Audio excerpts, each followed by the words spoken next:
Quero convidá-los a abrirem a palavra de Deus em Mateus, capítulo 13.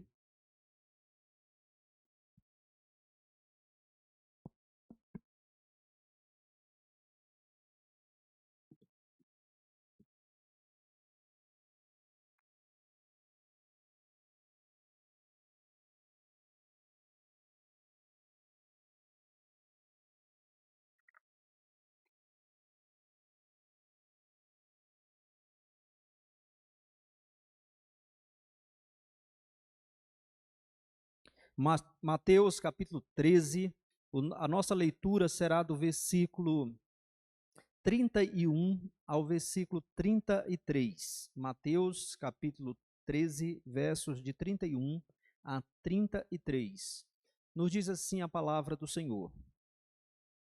Outra parábola lhes propôs, dizendo: O reino dos céus é semelhante a um grão de mostarda, que um homem tomou e plantou no seu campo, o qual é, na verdade, a menor de todas as sementes, e crescida é maior do que as hortaliças, e se faz árvore, de modo que as aves do céu vêm aninhar-se nos seus ramos. Disse-lhes outra parábola: O reino dos céus é semelhante ao fermento que uma mulher tomou e escondeu em 3 medidas de farinha, até ficar tudo levedado. Amém. Que Deus aplique a sua palavra ao nosso coração. Meus irmãos, a palavra de Deus nos fala que quando Ló era o sobrinho de Abraão, quando ele morava na região das cidades de Sodoma e Gomorra, cidades indecentes, imorais, ímpias, a sua alma ela ficava atormentada, porque ele, sendo um homem justo, um homem de Deus, ele via a imoralidade, o pecado dominando aquelas cidades, e ele então se sentia atormentado em sua alma, conforme nos diz a palavra de Deus em 2 Pedro, no capítulo 2. E talvez esta, meus irmãos, seja o sentimento que toma conta do coração de muitos crentes em alguns momentos, porque o que nós vemos nos nossos dias é uma sociedade que se afasta a cada dia de Deus, uma sociedade que se torna mais secular, menos religiosa, mais rebelde contra Deus, uma sociedade mais imoral, mais indecente, e isso muitas vezes aflige a alma daqueles que são verdadeiros crentes. Isso pode tomar o nosso coração de tristeza e pensar: por que o reino de Deus não avança? Por que as coisas não mudam? Por que, por exemplo, em nosso país imperam a violência, a corrupção, a imoralidade, a indecência, e aí nós podemos ser tomados de uma tristeza e isso nos levar a desanimar, inclusive na caminhada cristã. Porém, meus irmãos, eu quero demonstrar hoje, a partir dessas parábolas, que nós temos razões suficientes para nos alegrarmos e para estarmos encorajados nos caminhos do Senhor, sabendo que o reino de Cristo, o reino do qual nós pertencemos e do qual nós somos súditos, é um reino vencedor e poderoso que prevalecerá no mundo. Então nós devemos manter a confiança, mesmo em face dos tempos difíceis nos quais nós vivemos. Nessas parábolas nós podemos ver exatamente o progresso do reino de Deus. Nós já estudamos aqui algumas parábolas, duas na verdade, a parábola do semeador e a parábola do joio no meio do trigo. A parábola do semeador nos ensina como as pessoas elas ouvem de maneira diferente e reagem de maneira diferente a palavra do reino, a boa semente, o evangelho do nosso Senhor Jesus Cristo, que muitas vezes esse evangelho cai, por assim dizer, em um terreno rochoso ou à beira do caminho, ou então entre os espinhos, e esses espinhos sufocam e a palavra fica infrutífera. mas sempre haverá terra boa, porque Deus tem os seus eleitos, em quem ele trabalha e prepara o coração para receber a semente do evangelho de Cristo, de maneira que frutifica. Essa é a lição, ou uma lição dessa parábola do semeador. A outra parábola, a parábola do joio no meio do trigo, nos ensina que nesta existência, neste mundo, verdadeiros crentes com pessoas que não creem, pessoas que são verdadeiros discípulos de Cristo, com pessoas que não são, pessoas que são filhas de Deus, com pessoas que não são, conviverão juntas nesse mundo. Mas haverá um dia em que o Senhor Jesus Cristo, quando ele voltar, ele fará a separação, aqueles que são joio, aqueles que não creem verdadeiramente em Cristo, eles serão reunidos e lançados na fornalha ardente. Mas aqueles que creram no Senhor Jesus Cristo, que acolheram a boa semente, que receberam a palavra de Deus e frutificaram, eles serão recolhidos no celeiro de Deus, ou seja, eles viverão em novos céus e nova terra, nos quais habita a justiça, com a presença de Deus, visto que a palavra do Senhor nos diz que o tabernáculo de Deus será montado entre os homens, Deus descerá e habitará com o seu povo para todos sempre. Então, no dia que Cristo voltar, haverá a separação. Quem creu em Cristo viverá para sempre com ele em glória. Quem não creu perecerá eternamente no inferno. Agora nós vamos olhar para as duas parábolas que temos aqui diante de nós, nos versos de 31 a 33. Vamos considerá-las começando pela parábola do grão de mostarda. E o Senhor Jesus continua falando do reino de Deus, ou seja, do domínio redentor de Deus por meio de Cristo Jesus, através do qual ele está redimindo um povo para a sua glória. Através desse reino, ele vai subjugar todos os seus inimigos. Por meio desse reino, ele há de restaurar todo o universo da presença e dos efeitos do pecado. E ele começa aqui nessa parábola comparando o reino de Deus a um grão de mostarda. O grão de mostarda, meus irmãos, ele é minúsculo. Na época, era a menor semente conhecida. Talvez se você tem uma Bíblia como a minha, seja o grão de mostarda, se a sua Bíblia parece-se com a minha, talvez a mostarda, o grãozinho, seja com uma dessas letras aí, minúscula, da sua Bíblia. Ou então, se você está com um boletim da nossa igreja, como uma das letras minúsculas. Então, era algo bem pequeno. E ele diz que assim é o reino de Deus. E era muito importante naquele momento, porque naquele momento, quem dominava o mundo era o Império Romano. O Messias havia chegado, mas parece que nada estava acontecendo. Parece que as promessas de Deus não estavam se cumprindo. Então, o reino de Deus havia chegado sim. O próprio Cristo diz que o reino de Deus havia estabelecido. Mateus capítulo 12, que é o capítulo anterior aqui ao nosso, ele expulsou demônios e as pessoas ali já se opondo ao Senhor Jesus, dizendo que ele estava expulsando demônio pelo poder de Beelzebul, maioral dos demônios, mas Jesus disse, não, eu estou expulsando pelo poder do Espírito, e se eu estou expulsando pelo poder do Espírito, é chegado o reino de Deus sobre vós. Então o reino de Deus estava sendo estabelecido pelo rei, o rei da glória, aquele rei prometido por Deus a Davi, que se assentaria no seu trono e que reinaria para sempre, havia chegado, mas visivelmente parece que não estava ali, porque nada estava mudando de maneira significativa.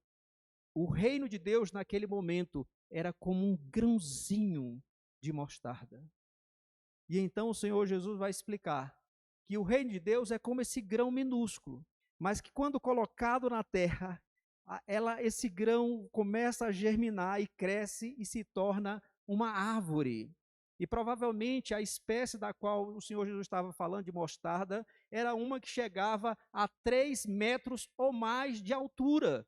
Crescia, era minúscula, a menor das sementes, colocava lá, ele crescia, passava às vezes de 3 metros, e as aves dos céus vinham fazer os seus ninhos nos seus ramos.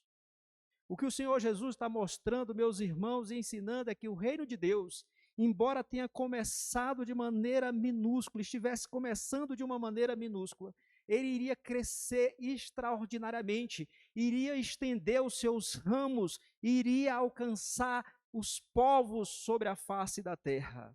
É interessante observar, meus irmãos, que nos profetas Ezequiel e Daniel, aves aninhando-se ou fazendo seus ninhos em galhos, era exatamente o símbolo de nações sendo agregadas aos reinos, como por exemplo o reino de Nabucodonosor, quando ele teve aquele sonho de que ele perderia o seu reino, quando ele teve aquela experiência. Então, quando Daniel foi interpretar, ele comparou o reino da Babilônia como uma grande árvore, em que ali os pássaros faziam seus ninhos. Ou seja, as outras nações que estavam debaixo do Império Babilônico.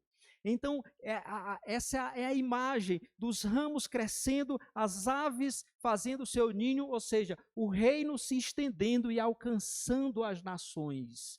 E o que Cristo está mostrando através dessa parábola é que o reino de Deus, embora começando pequeno, ele iria se estender, iria avançar e iria alcançar as nações sobre a face da terra, sobre a face da terra. E o interessante, irmãos, que 40 anos depois da morte e ressurreição do nosso Senhor e Salvador Jesus Cristo, aquelas nações do Império Romano tinham sido alcançadas pelo reino de Deus. De maneira que antes desse período de 40 anos, o apóstolo Paulo, escrevendo aos Romanos, ele quer ir para a Espanha, porque ele já não encontra mais campo de atuação em toda a Ásia Menor, porque o evangelho foi espalhado e alcançou aqueles povos daquela região, e por isso o apóstolo Paulo quer ir para outras regiões, porque o reino de Deus estava exatamente acontecendo como Jesus disse. Começou como um grão de mostarda, ali na cidade de Jerusalém, bem pequenininho, mas agora o reino vai avançando sobre a face da terra.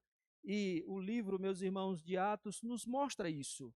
Você pode ver isso no livro de Atos. Se você ler o capítulo 1, você vai perceber que o número dos discípulos que ali estavam reunidos em Jerusalém eram 120, mais ou menos.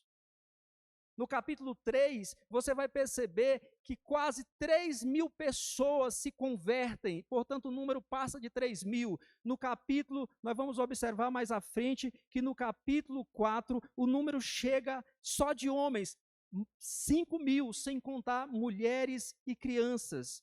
Quando você continua lendo o livro de Atos, vai dizer que o número do discípulo, a multidão dos discípulos, crescia mais e mais.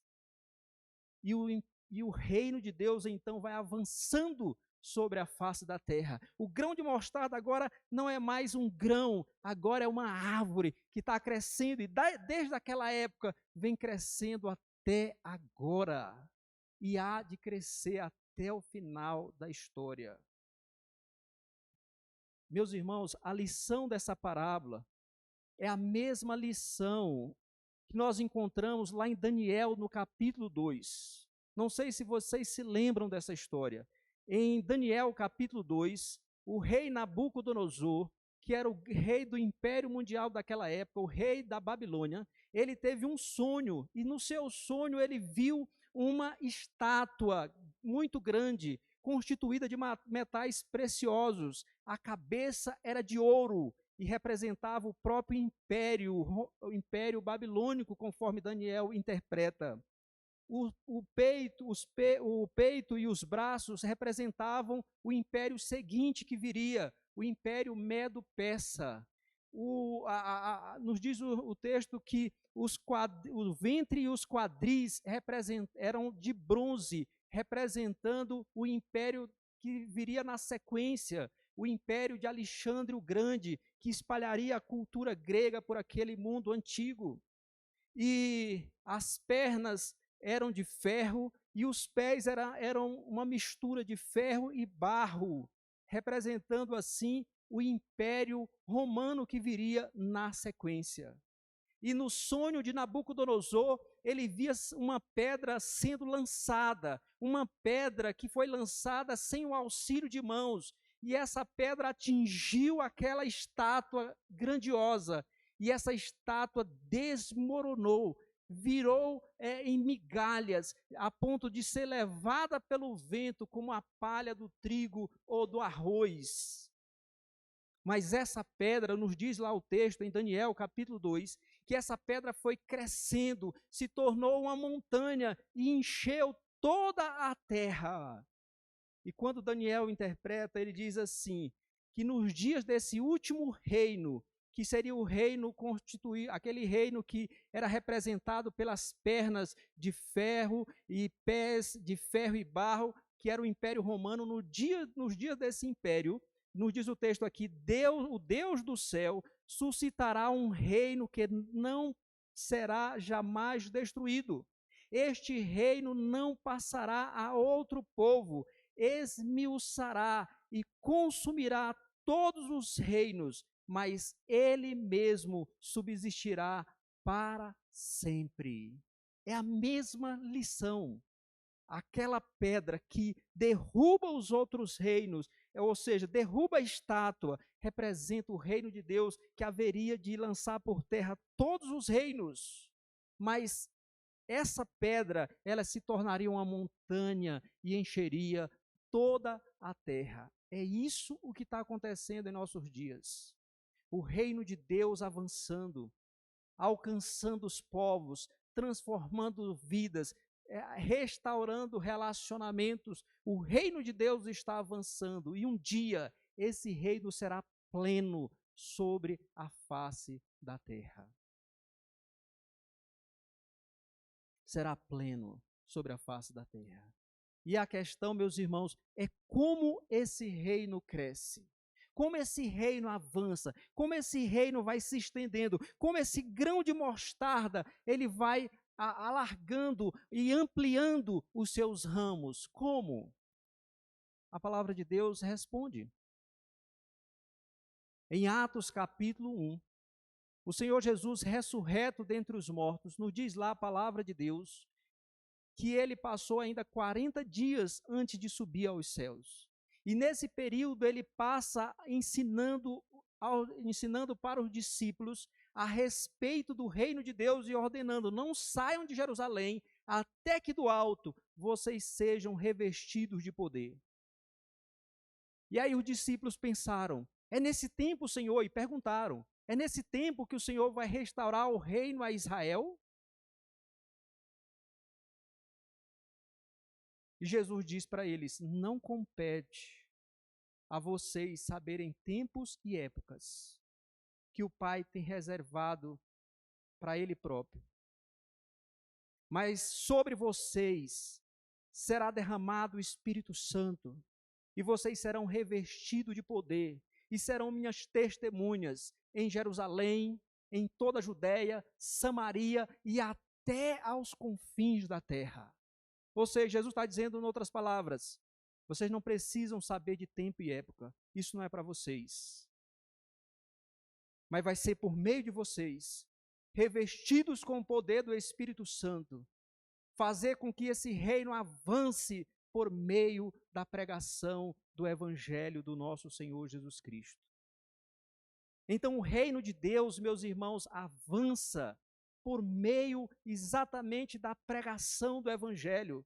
Quando esse Evangelho é pregado aqui e pessoas se convertem, o reino de Deus está avançando. Quando você lá no seu trabalho, lá na sua faculdade, na sua vizinhança, anuncia o Evangelho e pessoas são alcançadas por esse Evangelho, o domínio redentor de Deus está avançando sobre a humanidade. E o impacto não é só pessoas convertidas, não são apenas pessoas convertidas. O impacto, meus irmãos, também é no nível social, porque quando o Evangelho, e nós temos muitas histórias a respeito disso, histórias verídicas, quando o evangelho chega em comunidades que outrora viviam na imoralidade, viviam na idolatria, ali não só vidas são convertidas, a vida social, a vida comunitária é transformada, porque o reino de Deus chegou ali, o reino redentor do nosso Cristo.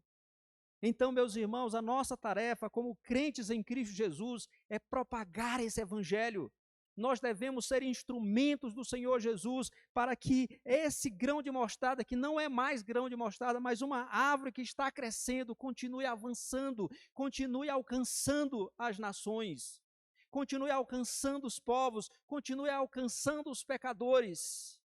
Portanto, sejamos corajosos, intrépidos, para levar o evangelho. Não basta ver o mal e se entristecer por causa dele, é preciso agir. Por exemplo, o apóstolo Paulo, lá em Atenas, quando ele chega em Atenas, o centro cultural do mundo, ele olha e vê que a idolatria impera naquele local, eram monumentos, eram estátuas, ídolos por todos os lados, e diz o texto que o seu espírito se revoltava, porque ele via ali que a glória de Deus estava sendo roubada. Só um merece adoração, só existe um que merece ser louvado, adorado, engrandecido, é o Deus eterno, o Criador dos céus e da terra. Toda suposta divindade são ídolos, são nulidades, são coisas de nenhum valor. Porque só há um Deus vivo e verdadeiro. E quando Paulo vê aquela idolatria, ele se revolta, porque Deus está sendo roubado da sua glória. E o que é que ele faz? Ele sai quebrando as imagens? Não, nos diz o texto, o versículo seguinte, que ele vai às sinagogas e prega o evangelho, ele vai para as praças daquela cidade e anuncia o evangelho. Porque a única maneira daquelas pessoas serem libertadas daquele estado de idolatria, de morte, de inimizade, de condenação, era a pregação do evangelho, porque o reino redentor de Deus avança sobre a humanidade por meio da pregação do evangelho. E essa é a nossa missão, irmãos. O Senhor nos tirou das trevas, nos alcançou com esse reino redentor, por meio do evangelho, para que nós sejamos seus instrumentos, a fim de que outros sejam alcançados e os ramos dessa árvore cresça mais e mais até cobrir toda a terra. Preguemos o evangelho, anunciemos o evangelho do nosso Redentor. Mas vejam, irmãos, essa é a lição da parábola. A parábola do grão de mostarda é contrastar o seu início minúsculo com o seu progresso e crescimento no decorrer da história até alcançar os povos. Agora tem uma outra parábola, é a parábola do fermento. Está aí no versículo 33, que nós vamos considerar agora, e diz o seguinte: disse-lhes outra parábola: o reino dos céus é semelhante ao fermento que uma mulher tomou e escondeu em 3 medidas de farinha, até ficar tudo levedado. Então, meus irmãos, a parábola do grão de mostarda mostra o crescimento, o avanço do reino de Deus de maneira visível, externa. Essa parábola, por sua vez, a parábola do fermento, mostra o crescimento invisível, o poder que faz esse reino crescer. Porque ele usa aqui a questão do fermento. A mulher pega 3 medidas de farinha, que alguns estudiosos acham que seriam, a cada medida, 14 litros, outros dizem 16, então era uma boa quantidade, coloca um pouco de fermento ali nessa quantidade de farinha, mistura, e ali aqueles fungos que vocês sabem, o fermento, vai levedando a massa. Você não vê aquilo acontecer, mas a coisa está acontecendo. Você olha, a massa está ali molhada, mas a coisa está funcionando. Um poder está agindo, de maneira que aquela massa vai aumentando o seu volume. E o que Jesus está mostrando, meus irmãos, é exatamente sobre o poder que faz esse reino crescer. E o que faz esse reino avançar é o poder irresistível, transformador, regenerador do Espírito Santo de Deus. E é por isso que o Senhor Jesus disse para os seus discípulos: não saiam de Jerusalém, até que do alto vocês sejam revestidos de poder. Porque se aqueles discípulos saíssem de Jerusalém e começassem a pregar o Evangelho, a anunciar o Evangelho de Deus, não haveria progresso, não haveria transformação. Porque quem faz a coisa acontecer é o Espírito Santo de Deus, aplicando os benefícios da obra do Senhor Jesus Cristo a pecadores. Foi por isso que eu criei, foi por isso que você creu, foi por isso que você foi transformado pela essa ação do Espírito Santo de Deus, aplicando ao seu coração a bendita palavra de Deus, o Evangelho, as boas novas do Senhor Jesus Cristo, transformando você. É sobre isso que essa parábola está falando. Sobre essa obra que acontece, esse poder transformador que nós não vemos. O Senhor Jesus, lá em Marcos, conforme está lá em Marcos, ele contou uma outra parábola que nos remete a isso. A parábola da semente. Ele diz que o agricultor, ele colocou lá a sua semente no solo e ele saiu e foi cuidar dos seus afazeres, sem saber ele como aquela semente brotou. Ou seja, você coloca uma semente ali, você não, por algum tempo você não vê nada acontecendo, mas debaixo da terra algo está acontecendo, algo está em processo, e de repente quando você olha, o solo está rachado, depois você olha de novo e você já vê alguma coisa verde ali surgindo. Aconteceu algo ali que você não viu, você não sabe explicar como, mas aconteceu. E ele estava falando exatamente que às vezes, sobre a pregação, você prega a palavra de Deus. Às vezes você não vê os resultados, mas muitas vezes Deus está trabalhando ali. E é por isso, meus irmãos, é muito importante que nós preguemos o Evangelho. Talvez, é muito provável que se você pregar o Evangelho, se você for uma pessoa intencional, que anuncia o Evangelho, que propague o Evangelho de Cristo, é muito provável que quando você estiver na glória, você vai encontrar pessoas que você evangelizou e você nunca imaginou que aquela pessoa tenha sido salva. Porque você lança a semente, mas quem faz a obra misteriosa no interior e de em determinado momento, de maneira invisível, é o Espírito Santo de Deus fazendo essa semente germinar e crescer. Então, esse é o ensino também dessa parábola do fermento. Que é essa ação poderosa, interna, e que faz esse reino crescer e avançar sobre a face da terra. Seria mais ou menos, vejam, você vê a árvore, você vê os galhos, mas você não está vendo ali que tem uma seiva que alimenta tudo, tem um processo acontecendo e fazendo com que essa árvore cresça e frutifique. É a ação do Espírito Santo de Deus fazendo o reino prosperar sobre a face da terra. Isso acontece, meus irmãos, no nível individual. No nível individual. Como alguém já falou o seguinte, uma vez que a obra da graça se inicia em um coração, ela jamais permanecerá quieta. Pouco a pouco, essa influenciará a consciência, as afeições, a mente, a vontade, até que todo homem seja afetado pelo poder e ocorra uma completa transformação. É o fermento agindo na massa, pensando em nível individual. Mas isso acontece também, meus irmãos, em nível maior, social, coletivo. Quando pessoas de fato são transformadas pelo poder do Evangelho e estão em transformação, porque estão vivendo em santificação, isso causa impacto nos diferentes setores da vida e da sociedade. É por isso que a gente deve questionar por que é que o nosso país não melhora. todos os anos que tem censo do IBGE, se diz que o número de evangélicos está crescendo, mas a violência também continua crescendo, a corrupção continua crescendo, a imoralidade continua crescendo. Por quê?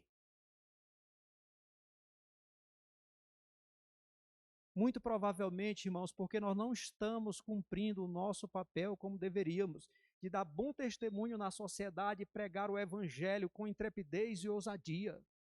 Muito provavelmente por isso.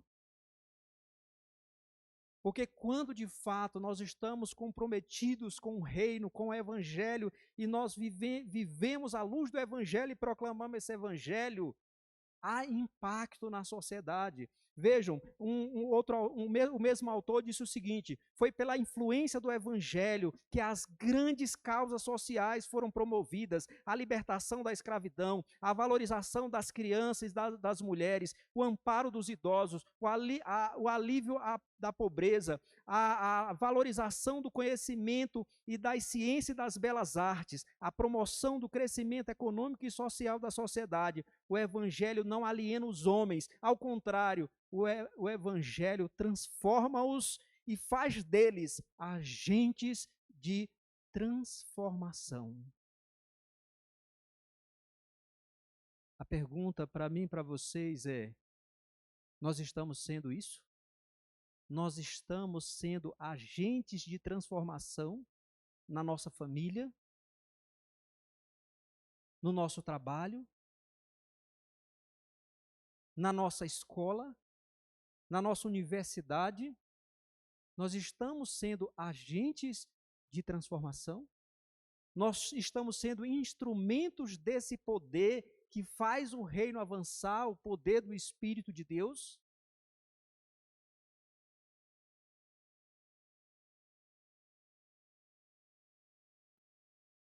Então, meus irmãos, resumindo o ensino dessas parábolas, essas parábolas, como vocês puderam ver, elas são gêmeas.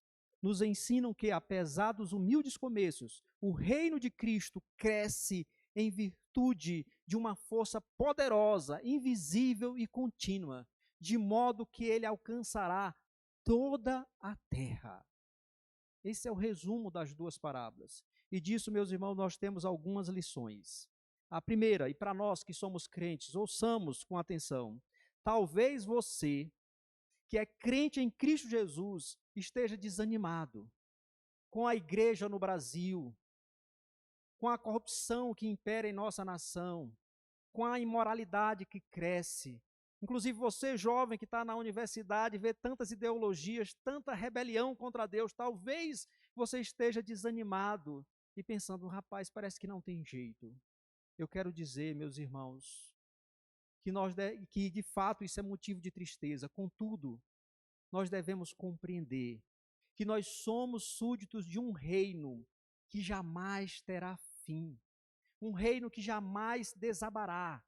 Nesse mundo, muitos impérios se levantaram e caíram. É provável que muitos outros se levantem e caiam, mas o reino de Deus permanecerá para sempre, nunca ruirá, nunca cairá, e nós pertencemos a esse reino. Nós somos súditos desse reino. Por isso, meus irmãos, nós devemos, com coragem, com alegria, com entusiasmo, trabalhar em prol desse reino, para que esse reino avance, para que esse reino avance no meu lar, para que esse reino avance na minha universidade, para que esse reino avance na minha escola, para que esse reino avance no meu trabalho, para que esse reino avance no setor Norte, para que esse reino avance lá no Oriente Médio, para que esse reino avance lá na Coreia do Norte, para que esse reino avance lá na China e assim por diante.